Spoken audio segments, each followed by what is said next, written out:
लक्ष्मण हाके हे मद्यधुंद अवस्थेत असल्याचा आरोप करत मराठा तरुणांनी त्यांना आणि त्यांच्या सहकार्यांना घेराव घातला। यावेळी तरुणांकडून घोषणाबाजीही केली जात होती। यानंतर लक्ष्मण हाके आणि मराठा तरुण पोलीस स्टेशनमध्ये पोहोचले। ससून हॉस्पिटल समोर दोन्ही समाजांकडून घोषणाबाजी केली जात होती। घटनेनंतर लक्ष्मण हाकेंनी जोरदार हल्लाबोल करत स्वराज्य संघटनेचे प्रमुख संभाजीराजे छत्रपती यांच्यावर निशाणा साधला।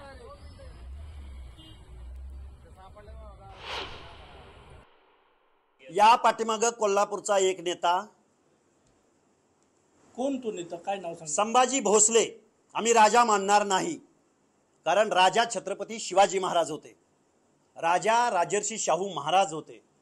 आम्ही या महाराष्ट्रातली सर्वसामान्य जनता या दोन्ही राजांना राजा मानतो, किंवा याच्या अगोदरच्या सर्व राजांना आम्ही राजा मानतो। हा संभाजी भोसले नावाचा नेता मला असं वाटलं होतं की खिलाडू वृत्तीने घेईल, त्याच्यावरती काहीतरी आत्मपरीक्षण करेल, त्याच्यावरती काहीतरी छत्रपती शिवरायांच्या रयतेचा कसं कारभार होता ते पाहिल, किंवा सामाजिक न्याय देणाऱ्या छत्रपती शिवरायांचे छत्रपती शाहूराजांचे विचार पाहिल, तर या माणसानं माझ्या अंगावरती मारेकरी घातले।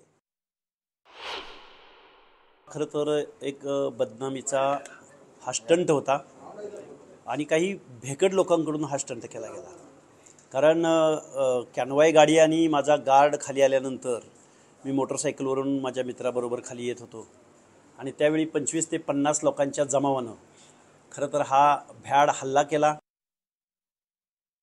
काही काहींचे संस्कार असतील ते विनाकारण एकमेकाला आडवं पडायचं, ते संस्कार आमच्यावर नाही आहेत। एकमेकाला आडवं पडायचं नाही, कारण आम्ही कोणाचं नाव थुकत नाहीत, कायला थुका चाटायची सवय असते, ते आम्ही कोणाचा विचार नाही करत, कोणाला कधी विरोधक मानत नाहीत आणि मानलं तर त्याला सोडत नाहीत। आपला रूल आहे आणि आपण आपल्या शब्दापासून आणि रूलपासून मागं हटत नसतो, त्यामुळं मानत नाही आणि वैयक्तिक जीवनात कोणाचं मी पडतच नाही, वैयक्तिक आयुष्य असतं त्याचं, त्यामुळं काही प्रश्नच येत नाही। ते ज्याचं त्याचं करणे, जशी करणे तसं भरणं म्हणते, ते ज्याचं त्याचं फळ जो तो भोगत असतो।